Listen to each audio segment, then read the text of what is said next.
Welcome to Underrated Democracy. Thank you very much, Mr. Speaker. I am rising on a question of privilege about a very serious matter.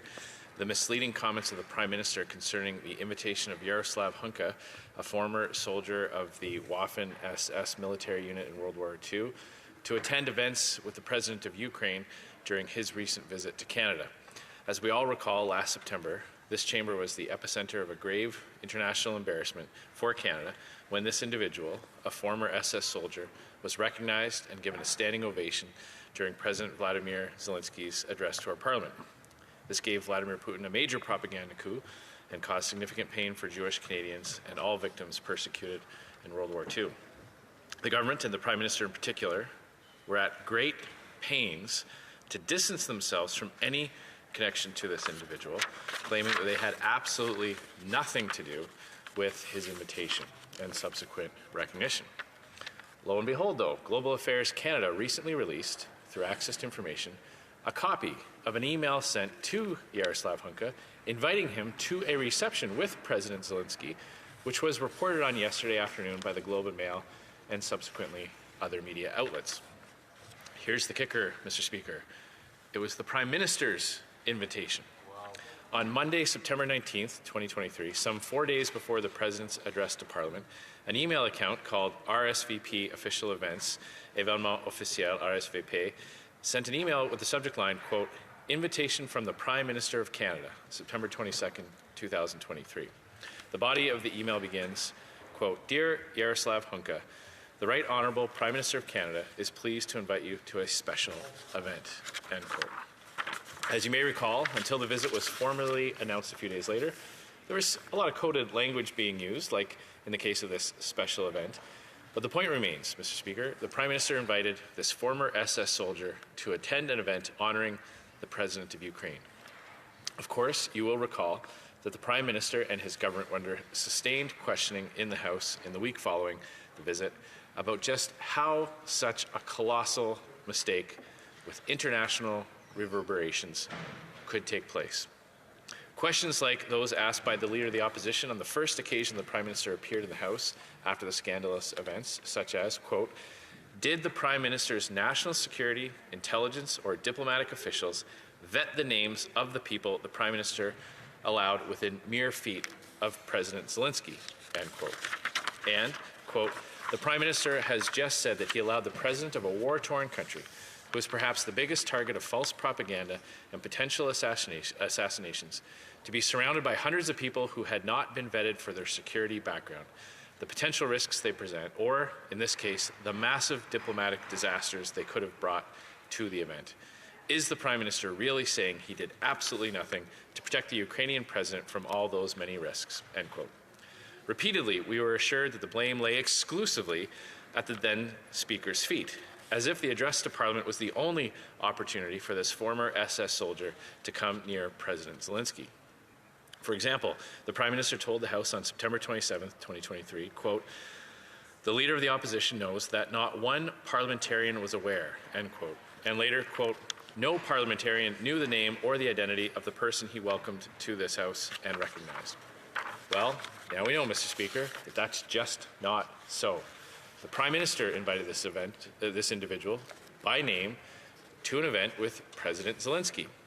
The Prime Minister also said that day, quote, the Speaker of this House of Commons invited an individual without apparently doing that Google search. But it is not up to the government of the day to oversee or to have a veto power over those who the Speaker or indeed members of official parties choose to invite into this House, end quote. Well, who does the Prime Minister blame for not doing that Google search for his own personal invitation? Now, Mr. Speaker, before the Liberals jump up and claim that these are two separate events, two separate guest lists and whatnot, let me quote an interview the former Speaker, the Honourable Member for Nipissing-Temiskaming, gave to CTV Northern Ontario 2 weeks ago, explaining the central role the Prime Minister's office plays in guest invitations for major international events held on Parliament Hill, like President Zelensky's wartime address, stating, quote, normally it goes to the Prime Minister's office and they go through it with a fine-tooth comb, and then the invitation goes out from protocol. So who invited him? That's up for grabs, end quote.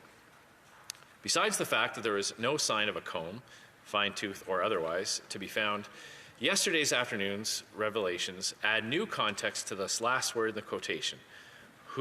Last words in that quotation. Who invited him? That's up for grabs. According to news reports at the time, it is understood that this individual's son approached the then Speaker's constituency office about securing an invitation to the Ottawa address. Now, knowing that on the Monday of the week of the visit, there was a personal invitation from the Prime Minister to attend the Toronto event, it's not hard to picture this invitation becoming part of the discussion in the North Bay constituency office. Put yourself in the shoes of the Honourable Member for Nipissing-Temiskaming. You're told about the individual's connection to Ukraine, and you're shown an invitation in the Prime Minister's name, the name of the leader of the party whose label you were elected under. Are you really going to sit there and think, gee, I better second-guess the judgment of PMO, the PCO, and the Diplomatic Protocol Office? I sincerely doubt it. As the member for Nipissing-Temiskaming said, who invited him? That's up for grabs. That statement makes a whole lot more sense in light of yesterday's Globe report. I would respectfully submit that it is now obvious that the Prime Minister invited Yaroslav Hunka to meet the President of Ukraine, and the then Speaker took it on good faith and in turn authorized his own invitation. At the very least, Mr. Speaker, it shows us that the Protocol Office itself in the Prime Minister's office had the name of this individual on their guest list. So the idea that whatever happened between the Speaker's office and the Prime Minister's office in terms of the invitation, we now know that this individual, this former SS member, was already on the protocol list. It was already on the list of people to be invited.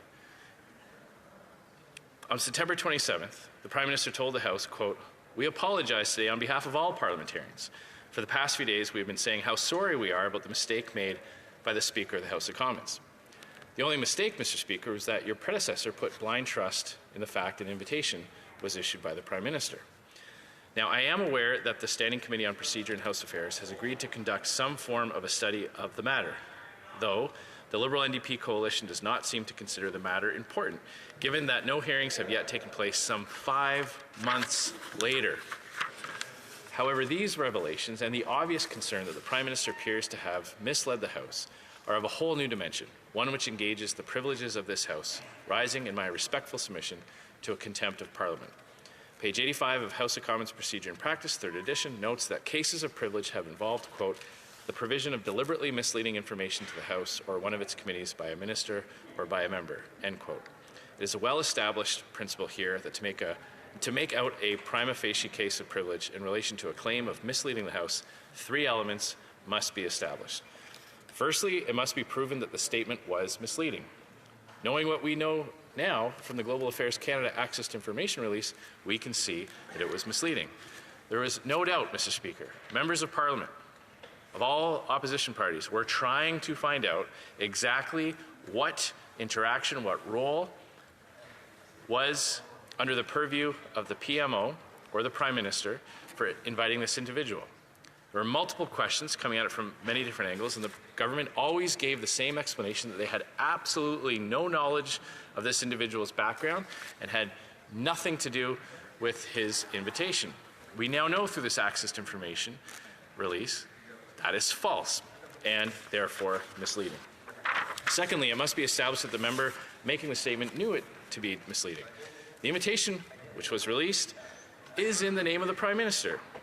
To claim he had no knowledge of this individual is now absurd. Thirdly, the misleading statement must have been offered with the intention to mislead the House. The House was engulfed in a massive international scandal, one which saw our own Speaker resigning, falling on his sword for the Prime Minister. So there is little doubt that the Prime Minister was eager to deflect his own role and responsibility and lay the blame elsewhere.